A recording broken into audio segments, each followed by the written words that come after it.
أهلا بيكم. النهاردة أنا عايز أتكلم عن تاني قصة الريزن. احنا اتفقنا قبل كده إن الريزن فيه منه أنواع، في الريزن إيبوكسي، في الريزن بوليستر، في الريزن يوريا، في أنواع كتير من الريزن زي الحلقات اللي قبل كده اللي احنا اتكلمنا فيها عن الموضوع ده. تعالوا نمسك الريزن إيبوكسي. الريزن إيبوكسي ما هواش حاجة واحدة ونوع واحد، بدليل إن كل شركة بتلاقي عندها كود أو رقم يقول لك عشان تشتغل في الشغلانة كذا خد الكود رقم كذا، عشان تشتغل لكذا خد الكود رقم كذا.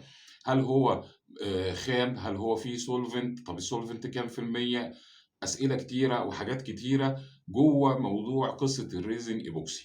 فعشان كده أنا حابب أجاوب على حضراتكم وأوضح تاني برضو لحضراتكم.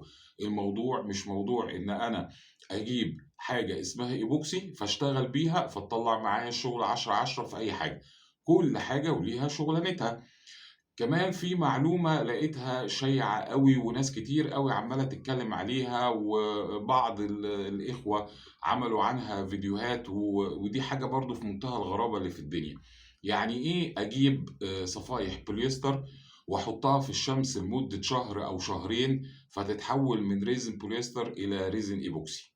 يعني إذا كان هو الشركة المصنعة في أي مكان في الدنيا، بغض النظر عن إن مايكا جروب بتصنع الريزن، خلينا نشوف أي شركة في الدنيا بتصنع الريزن، بتقول لك أما تيجي تخزنه خزنه بعيد عن الحرارة، بعيد عن الضوء، أما تاخد منه حبة تقري في العبوة على طول.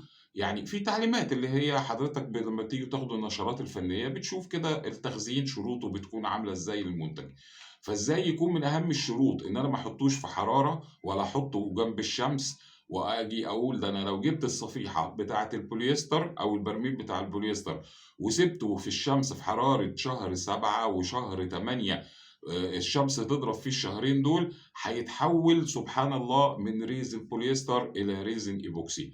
حتى فرق السعر كبير. لو هو الموضوع كده سهل بمنتهى البساطة دي، كان يعني كل الناس في الدنيا، الشركات اللي بتقعد تتعب قلبها عشان تصنع الريزن إيبوكسي بخطواته الطويلة والدنيا بتاعته دي، كانت خدت الريزن بوليستر وهو سعره رخيص ونقعته في الشمس، أو ودته حتى أفريقيا ونقعته في افريقيا هناك في عند خط الاستواء، وبعدين رجعته تاني وباعته بالسعر الكبير بتاع الايبوكسي. كانوا هيكسبوا مكاسب غير طبيعية.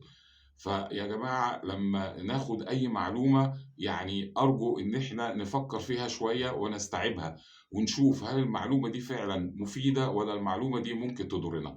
أنا